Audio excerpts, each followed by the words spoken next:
In today's video, I'm going to talk about the career path of an event photographer. But first, if you're liking this content, I try to make it straight to the point and give you as much information as possible. Please like, subscribe, click the bell icon. It really helps me out quite a bit.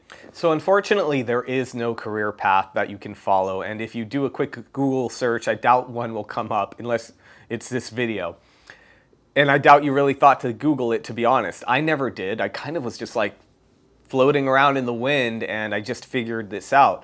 And that's kind of why I want to give people an idea of one path or what a career path could look like should they choose to follow it or just let it unfold. But I really think it's important to have in the back of your mind where you want to get.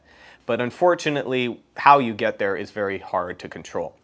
So for me, and for pretty much everyone, what's going to happen is that one job will just lead to another. You're not going to go from like kids' birthdays to photographing multi-conference events or big trade shows or any of that.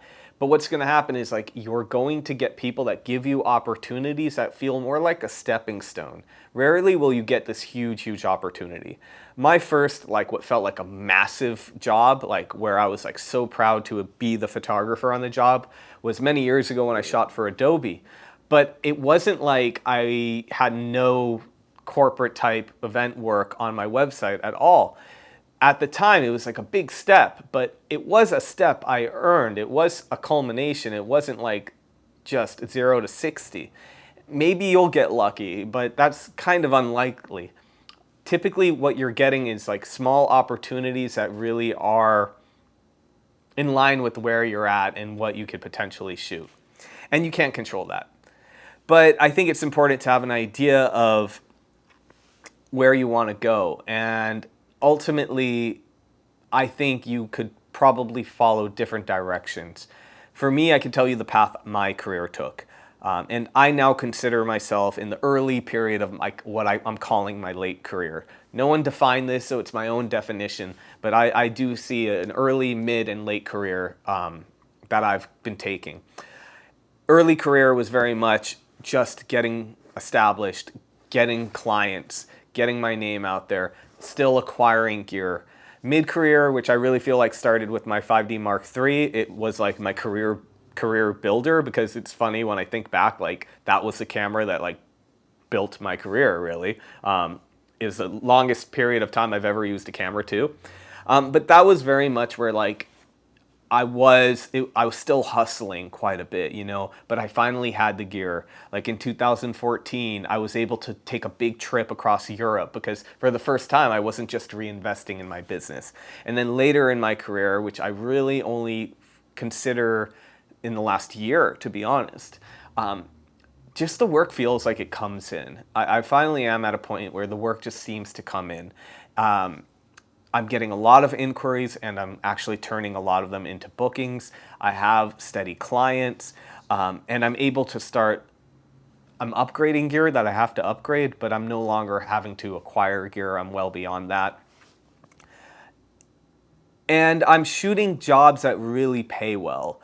The truth is, like early career stuff, I realized it doesn't pay as much. I'm sure that someone could probably make a full-time living off photographing small birthday parties and that kind of thing, but it's going to be really difficult. You know, no amount is too little, and I'm not too big to like photograph a $500 job, but I have to have the really large jobs to offset those $500 jobs, if that makes sense. So if I have two $500 jobs in a weekend, which isn't terrible, but you know, I make $1,000, but maybe I only have one, I can't live off $2,000 a month. But then if I'm also booking jobs that are paying like $3-4 grand that month as well, that's offsetting those smaller weekends. So really that for me, it meant building up and up and up and then focusing on what I realized would actually pay the bills. Because ultimately, like, some people are married and their partners have stable jobs. Some people, like me, are pretty minimal and they don't have really high needs. Some people, you know, it's all going to depend on you. But for me, what it was about, for why I really wanted to further my career and make more money, was like, I don't have kids. What if I'd like kids? You know, these are questions you have to ask. And I said, I don't have a retirement plan. I should probably make excess income for one. And I thought, I don't want to work until I'm 65. I personally put so much into this job. I don't see it as a mental thing only. I see it as like a sport even. And no matter how good you are at a sport, you're not as good in your 50s as you are in your 30s or 20s. You're just not. And so these are a lot of the things I've thought about. And so that's been the impetus for me wanting to do more. And that meant me focusing on these larger jobs that fewer people I know can do as well. So it is competitive, but there are fewer people doing it because not as many people are going to be able to be trusted by these clients, and that took work to get there. So this video is a little all over, but I mean, the best I can do is really relate my own experience to you. I think really start thinking about where you want to go with your career, price everything out, like what do I need to make, what do I need to shoot to be happy, but ultimately a lot of it will just unfold organically. Think of it as a fun role-playing game you're playing where every step leads to the next and you develop more and more and more your attributes, your client base, etc. It can be fun. All right, thank you for watching. If you liked this content, if you want to support this channel, I should say, please check out my Patreon page. I want to help you back, so if you support me, you can get perks like portfolio reviews, job reviews, SEO coaching, business coaching, whatever you personally need. You can use your perks however you want. Thank you for watching.